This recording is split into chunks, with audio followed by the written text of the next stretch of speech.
Today we're going to be teaching you how to change your jets, your main jet, your idle jet, and possibly a shim on your Honda Ruckus 49cc stock carburetor. It's a CVK carb. The tools that you're going to need are a number 2 Phillips screwdriver, a flathead screwdriver, a deep socket 6mm, a ratchet, and you might need a pair of vice grips, needle nose for the float bowl. Sometimes the screws are pretty hard, so we'll show you a little trick. So the first thing you're going to do while the carburetor is still on there is you're going to actually crack this little screw here. You don't have to take it completely off, just crack it loose, and gasoline is going to pour out of the float bowl, overflow. Should pour all out and empty out. You can use a catch can, you can let it run on your motor, it doesn't really matter, it's going to evaporate anyways. Next thing you're going to do is you're going to take the 3 screws out using the Phillips number 2.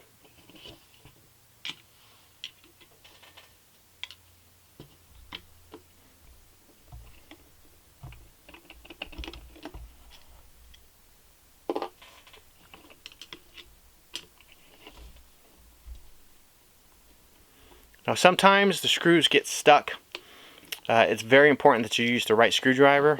We're going to show you a little trick. If it does get stuck, you're going to use a pair of vice grips, needle nose, tighten it up, and then you're going to clamp it on to the screw and break it loose. Once you break it loose, then you can go ahead and take the rest of it out with the number 2 screwdriver.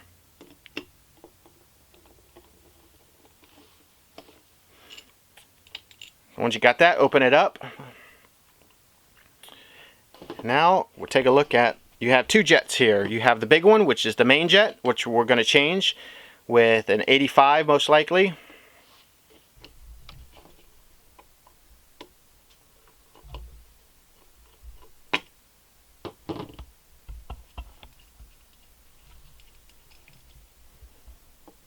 And then we have the little one, which is the idle jet. You might need a little smaller screwdriver. We're going to take that one out too. This should come out pretty easy.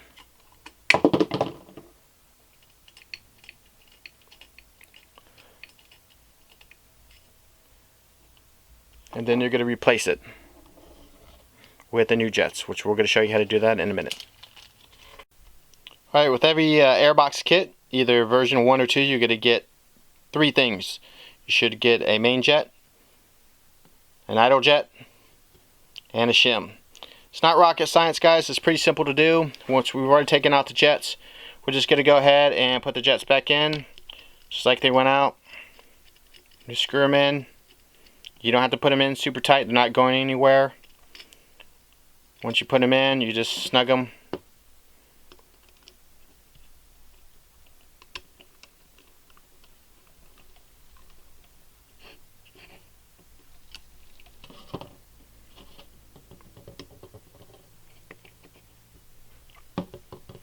This is what they look like.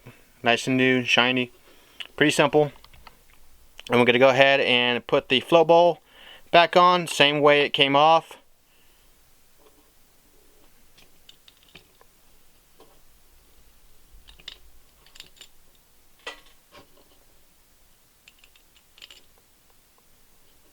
Just take the number 2 screwdriver, screw it back in.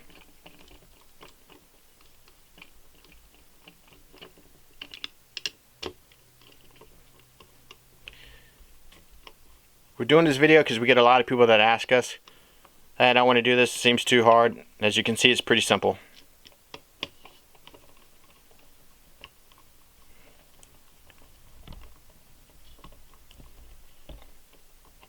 Just some information here too. These 2 little ports that you see here, these are for your coolant.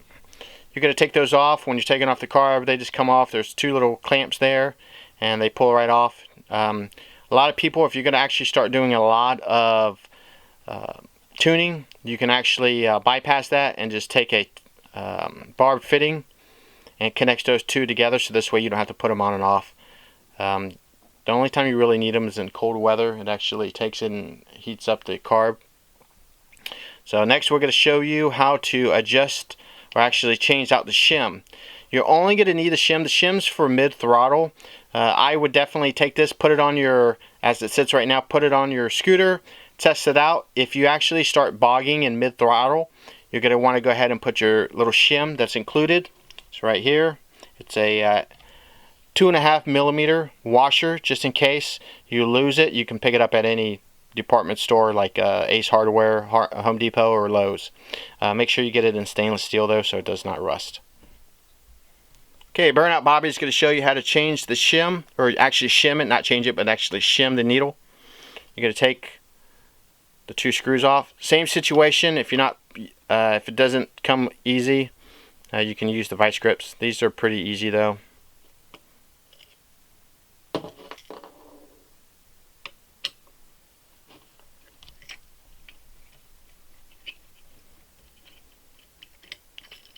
There's a little spring in here.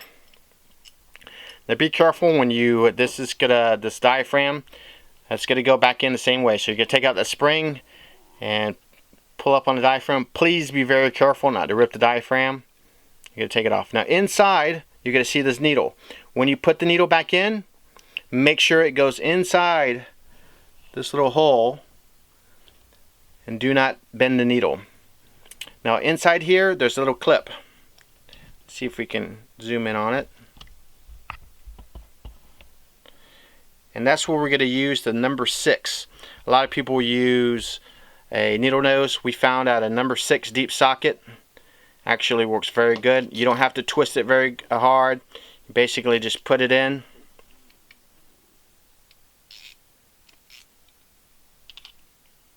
And you hear it click. And there you go. Burnout Bobby, let's see it real quick. You're going to see there's a little spring in there. Do not lose that spring. Push the needle out.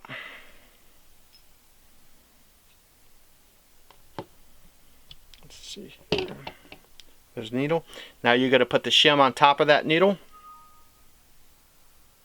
Put it back in the same way.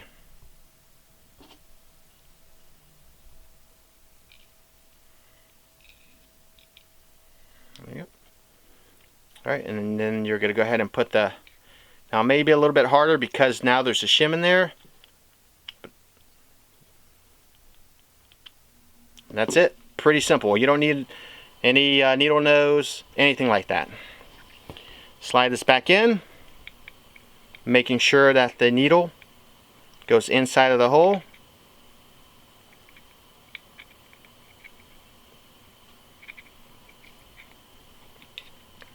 It's also good that you don't take a lot of caffeine before you do this and you get the shakes like Burnout Bobby here has.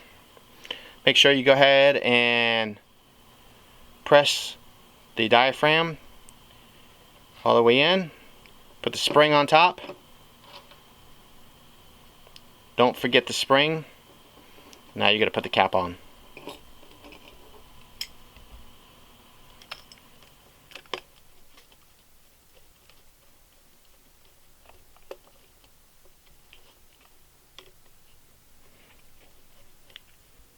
Alright guys, well, you pretty much jetted your car. Pretty simple, not rocket science. And just for reference, the idle jet stock is 35 and it's a 75 for the main jet. A lot of people ask us what's the stock settings.